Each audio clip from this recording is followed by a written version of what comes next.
Hey folks, SWG 501, Eric Alfrey's class, week 5 wrap up check in.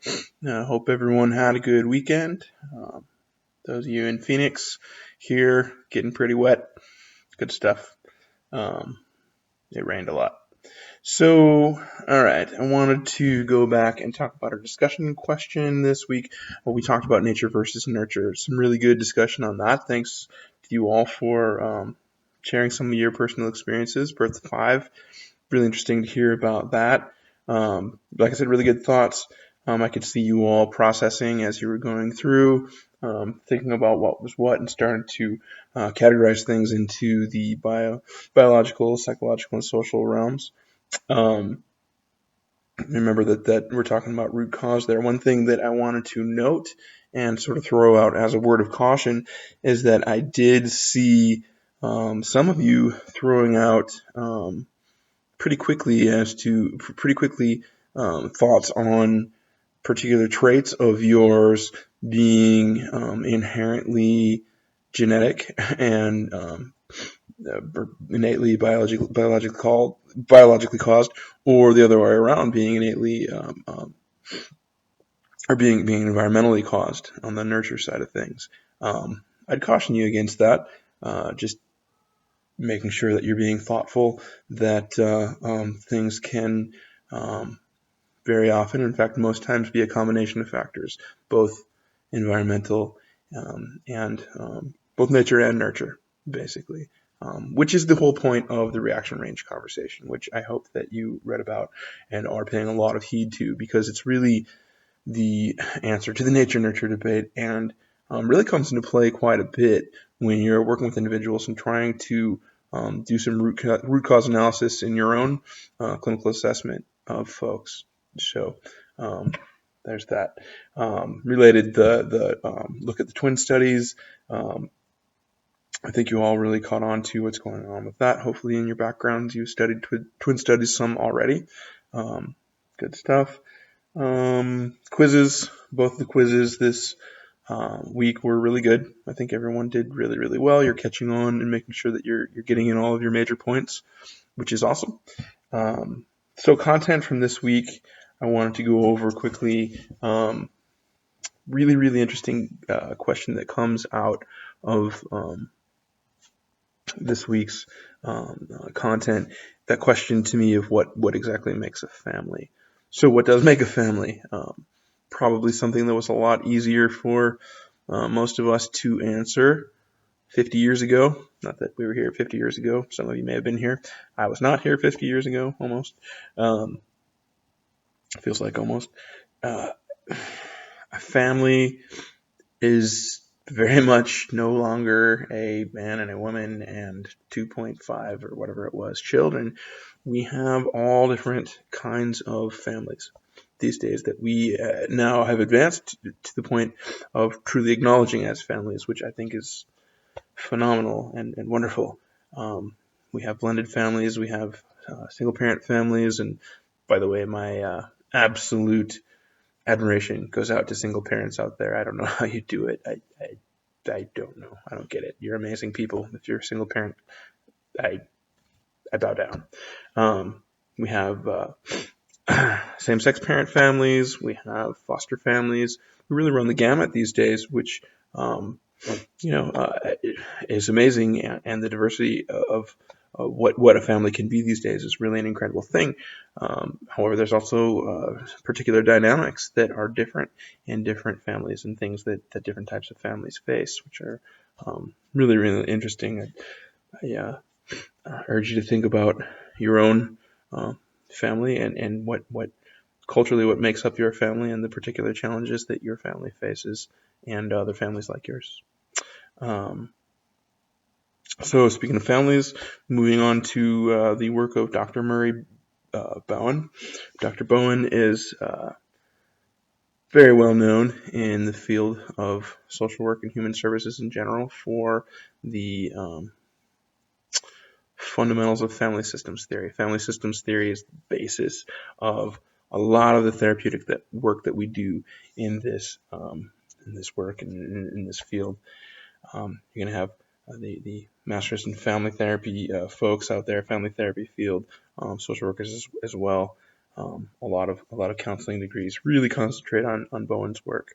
What I love about family systems theory is it's sort of the meso level of the person environment perspective, truly looking at the family as an inner um, as a system that really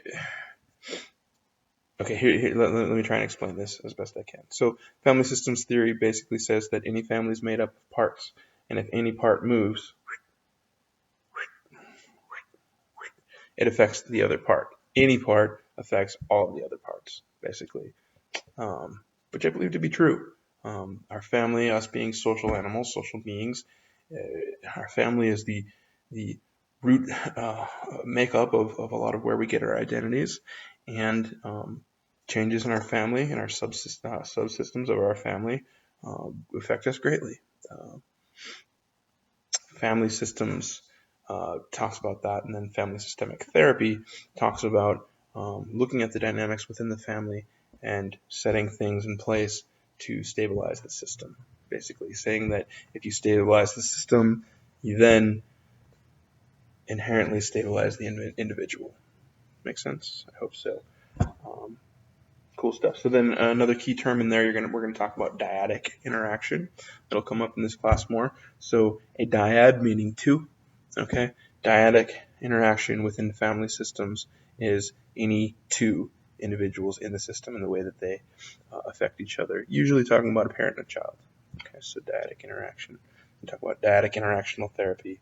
Um, for example, a lot of birth to five work. Okay, in the therapeutic world looks to dyadic work because in order to provide good perspective in therapy to a child, to an infant, toddler, you're going to absolutely have to be involving the parent. Okay, so dyadic therapy, working on both ends there. Okay, you're going to go over ecomaps and genograms this week. Really important. Know your terms. Know your symbols. Okay, it's something that you're going to use in your career. I guarantee it. Really important. And it's midterm week. Yay! Okay, so let me tell you about the midterm. I know that in the syllabus it mentioned a study guide. This is your study guide here. Okay, so the midterm is non-comprehensive. Okay, it's short, and it's written for you to succeed at it. Please know that it is non-comprehensive in so much as it's not covering the content. The content that we go over gets covered in the quizzes, and will come out in your final project and your biopsychosocial assessment at the end of the class. I'm not worried about that. The midterm is an activity in practicing pure root cause analysis. Okay, meant for developing your skills in organizing your biopsychosocial. Okay, so really, I'm going to present you with short little blurb situations, and you're going to look at it, and you're going to do a root cause analysis on the situation, and you're going to say, in my biopsychosocial that I'm doing on this particular situation, I'm going to say that I would put this particular vignette into the bio part of my biopsychosocial, or in the psych part, or the social part, or other. This is important. Take notes. In biopsychosocial, spiritual is the other end of things, and that just may come up in your quiz. Okay, so midterm quiz. I meant. All right. So a couple of examples. One, an older gentleman comes into your clinic and states that he is depressed. Inquiring with him leads you to find out that he in fact has stage 4 lung cancer. So he's an older gentleman. Okay, you got his age, 60 plus. He's feeling down. He's depressed, but he has stage 4 lung cancer, and he's stating to you that his stage 4 lung cancer was pretty much what tipped off his depression. So root cause analysis here. Digging back those layers of the onion, we're going to say that probably he was functioning well. prior to his diagnosis of cancer, which is a biological thing. So where are we going to put this particular thing? We're going to put it in the bio section. Okay? There's a bio example. All right, example 2. A woman in her 30s comes into your clinic saying that she is doubting herself as a mother because she gets angry.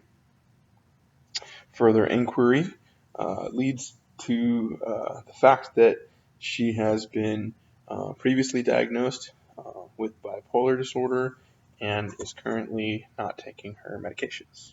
So think about it. Thoughts? What happened first? When you peel it back, probably the untreated bipolar disorder. And where's that go? That's going to go in your psychological section of your biopsychosocial, right? Right. Next. A teenager comes into your clinic stating that she feels extremely isolated. She states that she has tried to make friends but has been unable to and feels a lack of, quote, anyone to talk to, quote. She doesn't report, so for this one, she doesn't report any other feelings, any issues with self-esteem or anything along those lines. She's lonely. So where's that going to go? Your biological section? No. Your psychological section? No. It's going to go in your social section of your biopsychosocial. Okay? All right. Next example. Ooh, this one's good. A father brings in a 2.5-year-old who is not yet speaking. All right. Think about it. Speaking. Where's that going to go? Speaking's physical, biological, you think, right? No. I mean, yes, it is, but that's not where it goes. Speaking is considered a psychological phenomenon coming from up here, right? Particularly when we're talking about kids birth to 3. Okay, when you're talking about developmental stuff, you're going to say that it's under your psychological category. Another example of that: a mother brings in a 1.5-year-old who is not yet walking. So a lot of you are going to look at that and you're going to say, well, that's physical. It's not walking, because walking is a physical thing. All right. It's not. We're talking about developmental stages.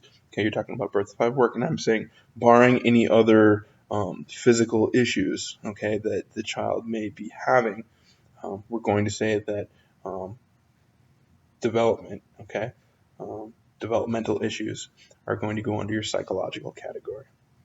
Okay, you go with that, you're going to be safe. Okay, so that's what I got for this week. Good luck on your midterms. I hope that they don't frustrate you, or I hope you feel like nobody's being tricked or anything like that. It's not meant for that. It's meant for you to be developing the skill set. Shoot me an email, give me a call, send me a text, set up a smoke signal, whatever you need to do to get a hold of me if you need to talk about it before or after you've taken the test, or anything else that comes up. Please let me know. Y'all are doing fabulously in this class, by the way. I think it's going really smoothly. I've been enjoying discussions quite a bit. So that's what I got. All right. Thank you, everybody. We will chat next week.